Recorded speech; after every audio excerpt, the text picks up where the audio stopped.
Voilà, donc je continue, revenez, je continue. Alors, Bandeko Nangai, bon, une situation dans laquelle nous nous trouvons, biso Zaïrois, Congolais avec ça. Donc, tous en a irresponsable, na tête en boka na biso, batruka ba chilombo, oyo ba nomagi konome, ba wana, hein, au service, ya Kanambe, Hippolyte Kanambe, Joseph Kabila, au service, ya Paul Kagame, bango, bazana esengo, ya komona ke biso ba Zaïrois, Congolais avec ça, que tous en a kokufa. Alors que, basali, Chilombo a dit ba mesure wana copier coller il y a confiné ko ça la confinement il y a peuple oyo bazali ni na iloko akolia peuple oyo baliaka chaque jour babimaka chaque jour pour na kolia bazana na confort ya kozala na ba véhicule privé ba transport public et que transport public wana il faut qu'on paye pour la kotambola babiluka kolia il faut qu'on somba bien que batiki marché pour la koteka produits alimentaires mais batoyo bazana mbongo te oyo par exemple bateka hein produits musus babilamba banini et que bango bazali bazali empêcher bateka biloko la bango bauta na mbongo wapi po basomba biloko basomba biloko oyo ezoteka na marché ya kolia. Donc voilà et pas ici kanini peuple zaïrois congolais bazali confronté na situation bazana confronté na situation ya kosomba biloko ya kolia donc bato bakomi okufa nzala. Alors par conséquent ngai na yeka ko alerter bino déjà de ne pas accepter du tout ba vaccin ba test wana balingi baya kosala na Afrique ndenge babandi déjà na Nigeria kuna parce que bato wana ya ba franc-maçonnerie bato oyo ba capitaliste ba impérialiste wana na ba science occulte na bango sans oublier bazako lemba te pona ko exterminer ba faible. Donc, boboya, vouloir ou pas, boboya, test ya vaccin contre Oyo Balingo Yako Salakuna. On ne sait jamais, parce que Babindele, Basalaka, rien pour rien, ils ont toujours une idée derrière la tête. Donc, Bakoki, ko injecter bino, n'importe quoi, pour éliminer un bon nombre. Il y a population, le la bango, bazalaka toujours un projet, il y a ko s'installer en Afrique, ko s'installer en Afrique, pour nini bazala proche na ba métaux précieux, na ba minéraux, na ba valeur nyoso ba richesse nyoso autoza en Afrique parce que bazala kana ngote na awa na Occident. Alors, pour la fabrication de véhicules électriques, de portables, de GSM, ils ont toujours besoin de la richesse au Yabiso. Donc, les Anglais et les autres, comment ils ont fait en Amérique pour exterminer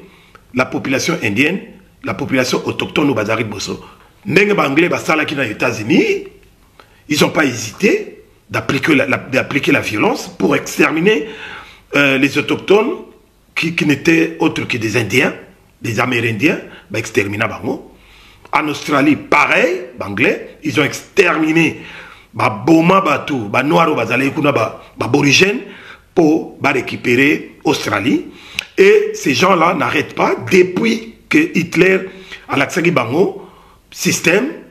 pour être puissant, il faut exterminer les plus faibles. Hitler a Boma Batou et Namokili, ça l'a expérience naie, mais na ba organe na ba mikoya Batou ninga aboma. Alors alingi peke enfin ba européen balingo tikate batali ke babi non mais basala ki erreur ya kotika Afrique ndenge wana hein que baleka kaka na ba colonisation mais maintenant ils veulent vraiment mais à travers leurs nègres de service comme par exemple les Rwandais qui n'ont jamais eu un esprit humanitaire en eux. Et ce sont des gens, les Tutsis, c'est des gens qui considèrent plus, qui prennent vraiment en considération les vaches, hein, les vaches, ça qu'on vénérer les vaches, na place que bandima bandeko da bango batou, les autres, les humains, bango et pas na bango, mais ngombe aliki na valeur. Alors bango pas na bango mbeli basakani na moté, ceux qui bazum mbeli munduki akobomayo facilement. Donc c'est vraiment des véritables nègres de service yaba occidentaux oyo ba pesa ba musala wana basala ba sale besoin ya koboma biso c'est tout biso ba Zaïrois ba Congolais ba boma biso pour ba exterminer biso ba massacrer biso génocide des na Congo et c'est ba bango ba tamaza ko sa musala wana pour basilisa biso ke bango ba s'accaparer na mabele na biso. Voilà comme ça ba commanditaire na bango les communauté internationale na ba multinationale ba ya ko récupérer ba mabele na biso ba sala o balingi ndenge bazali ils se disent les plus puissants du monde mais Nzambe pe ala la kate aza ko laksa bango pe ba filmer mais biso sikoyo ba Zaïrois ba Congolais avec ça nous devons pas du tout continuer à dormir à rester toujours dans dans la somnolence, hein, tout ça toujours na ba pongi ya ndenge wana, hein, tobi malakati à torpeur, parce qu'on répond la violence par la violence. Il est temps que nous répondions avec la violence. Et moi toujours bisabino, nenge bozana kini wana, bah, confiner bino na bandako. Si ça ne va pas et que vous n'avez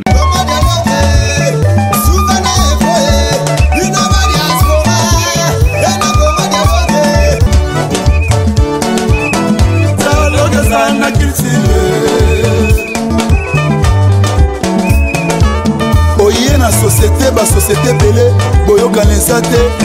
tout comme na ba foyer nene moko papa na maman dialogue esate eko malobi mwana bimi faser akimi ndaku mwana komi na balabala mwana bonla na wenze pour nini dialogue esate na ba foyer omoni lelo mindele basanganaki basali héros mbongo ekomi makasi mpona dialogue nde esali dollar lelo esala makasi dialogue nde esali lelo livre sterling ezala makasi yango moni dialogue eza nécessaire na vie na biso dans tout ça dialogue eza unitaire tchachikicha Congo dialogue tosaboni biso nyonso na Congo dialogue sérieux